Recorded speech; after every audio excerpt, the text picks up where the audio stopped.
So as a student going through the school, you start at the school learning from the experience of your teachers and from the assignments, all of whom have been set by teachers who are practitioners. With the onset of supervision, you start to learn from your own practice.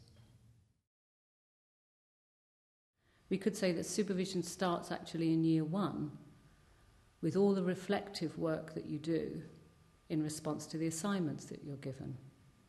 Because there you're practicing the reflective and the reflexive arts of thinking about, how do I learn what I learn?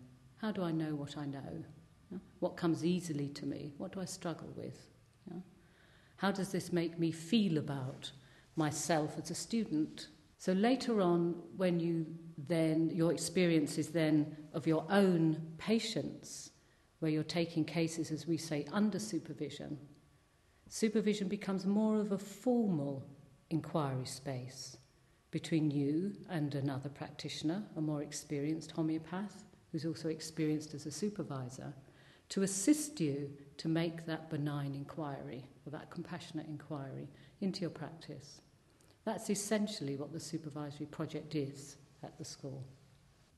It's one thing, isn't it, to be you can be an A1 academic student. You can really understand the philosophy of homeopathy and all the maps and models taught at the school and the methods. You can work hard at materia medica and differential and at repertory.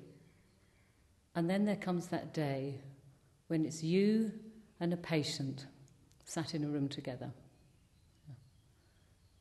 And is all that knowledge and information and understanding, is it going to synthesize? Is it going to come together? Is it going to fall apart and scatter around your feet?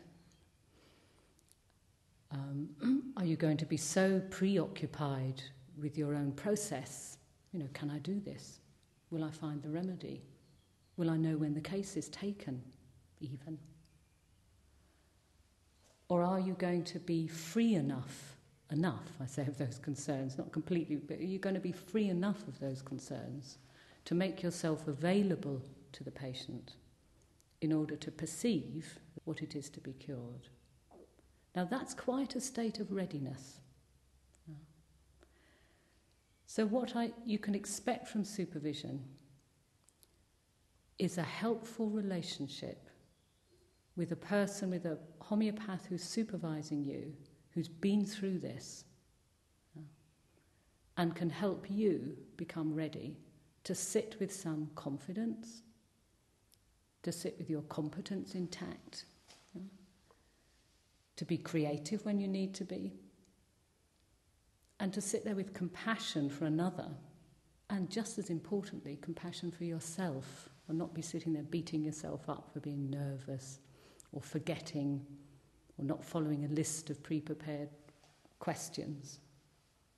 In these ways, in these many ways, this reflective space, assisted by a witness, by a supervisor, the school thinks is very important in order that this is not just an academic study of homeopathy, but it's truly a practitioner's course. You can expect to be a practitioner, a homeopath who can practice by the time you've completed the school diploma.